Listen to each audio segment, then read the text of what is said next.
I want to acknowledge Sylvia Forney, and Sylvia has done a really great job sort of shepherding this show and being the facilitator at the ROM for our Positions Desired project. I also want to apologize for my voice. I've had a cold this week, but hey, nothing stopping us from Positions Desired Symposium today. I really need to thank my wonderful Wedge Curatorial Projects board members, Owen Gordon, Warren Critchlow, Julie Crooks, and Sophie Hackett, who really, in their busy lives, made true efforts to pull all this together. And more than that, more than just advisors and board members, they actually had creative input into what you're seeing today. So thank you to those four. It's a beautiful program that you have in your hand that Maria and I spent this week getting together, and that's supposed to be your keeper out of today that you can use as a reference.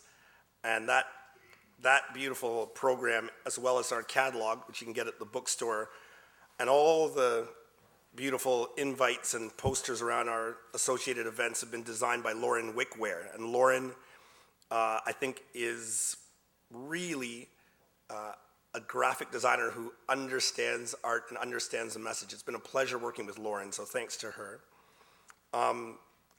Obviously, you can't do something like this without financial backing, so thank you to our sponsors and arts councils, including the Royal Ontario Museum, who are very generous about this exhibition, the Canada Council for the Arts, Citizenship and Immigration Canada, the Ontario Arts Council, William Huffman and the Toronto Arts Council, and just to acknowledge a couple of special guests, my good friend Robert Osborne, who really started Wedge with me, who's in New York now, and Robert's here with us today, and my father, Spurgeon Montague, who really, he and my mom, Ellen Montague, are really the inspiration for this whole show. And those of you who've seen the show have seen the family photos, and it was musing and thinking about coming to Canada and about the journey that my parents have had, and then myself and this generation, that inspired the show. So a total thrill to have my father at our opening back in October, and to have him here as a former educator, and he was a teacher in the Windsor School Board, so it's a thrill to have him here at the Educational Symposium. So that's Spurgeon Montague. I'm going to acknowledge my dad. That's him. Still better looking, but that's okay. I don't got a complex about that or anything. Anyway, and finally, and most importantly, I have to give big thanks to Maria Canelopoulos, who, give a shout out to Maria. Yeah. I think all of you in this room, all the panelists, know the work that Maria's put in. We have a really great yin-yang kind of relationship working with Wedge. I think most of you know I'm the stressy guy that's all type A, the dentist guy. And Maria is very zen, you know. She's, so I'll be like, Maria, did you get the blah, blah, blah done? And she's like, it's done. It was done yesterday, Ken, you know. So the way we work is that we sort of get the ideas together, but in my busy life, balancing being a dentist and doing this art project, it's Maria really that affects the change and does the action. So Maria, thank you so much on a personal level, because really couldn't have gotten done without you. Thank you. And I'm going to really just quickly roll through, because most of the folks in here have seen the show. I don't have to do the virtual tour that I was going to do, and we want to probably get started, but I'll just buzz through and to remind people, if you haven't seen the show, try to get up there during lunch today.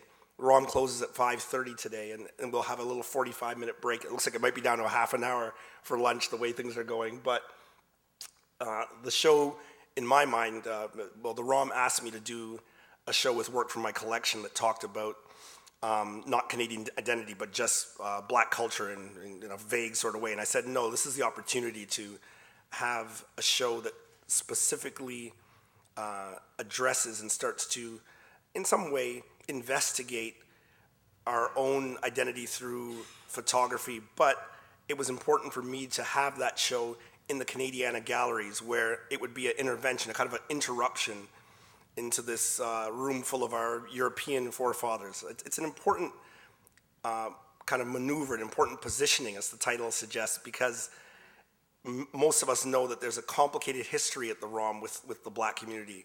And this was an opportunity to, not to set things right, but to just position things as we desire. And that was why that title resonated for me. The work Position as Desired is from Stacey Tyrell, who's here today, but that work that's in the show had multiple meanings as the exhibition went on. But the important thing was to ground the exhibition in work and images of Black folks in Canada that had been here before. So I thought it was also an opportunity to use this corridor that had never been used before. So I got vintage photos out of my collection that are kind of showing about coming to Canada, stories like John Hall, who was, of mixed Black and First Nations ancestry, and, runaway slave, recaptured from his Kentucky slave owners, brought back, ran away again, ended up in Owen Sound, ended up being the town crier for 50 years in Owen Sound, died at age 117.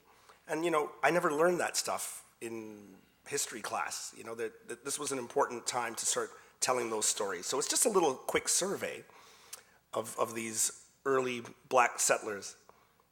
There's pictures of my own family that I thought were important to include as a curator.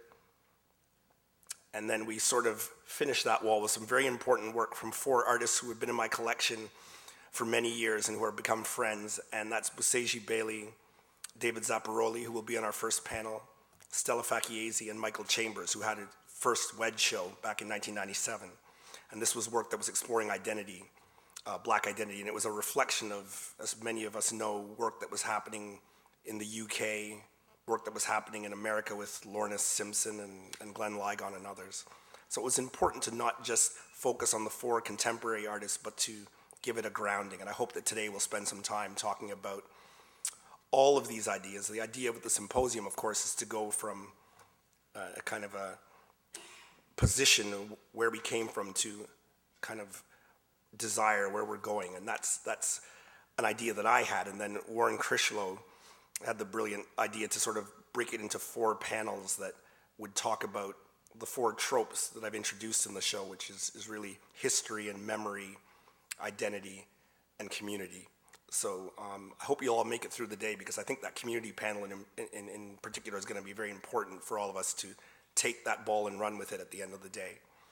I want to just focus on the beginning today with a film that was a real highlight of our recent Witness This Desired event. And we had associated programming with the show that included a music concert from Andrew Craig at CBC, and that was right in this building. It was a really beautiful night, as those of you who were there will remember. And then we had a film event 2 weeks ago that was a total success, a sold-out event at the new TIFF Bell Lightbox. And I just saw Cameron Bailey, who co-hosted it with me, and I saw him last week, and we were just shaking our heads saying, it's so interesting. I felt that there was a need, and in fact, it was confirmed. I mean, Cameron said that he'd never seen all those folks in the Bell Lightbox. Most of the people there had never been to this new building, and it was really, for me, a success in the sense that it brought, just like Andrew's event, it brought people out that had really maybe not been to the institution before.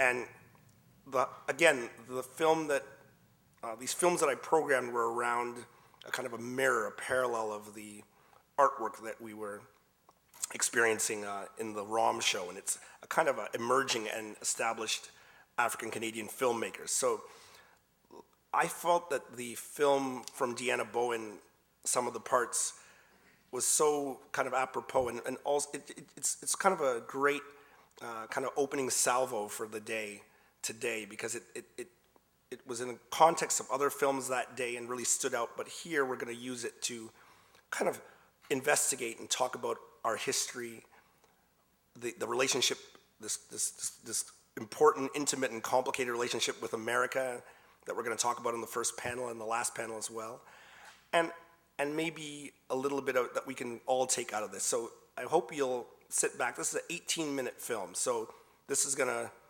require a little concentration, take a little bit of concentration, but you're going to really enjoy the message. So maybe if you could play the film for us, and then I'll have the first panel come up, and immediately afterward I'll introduce Peter Hudson in the first panel.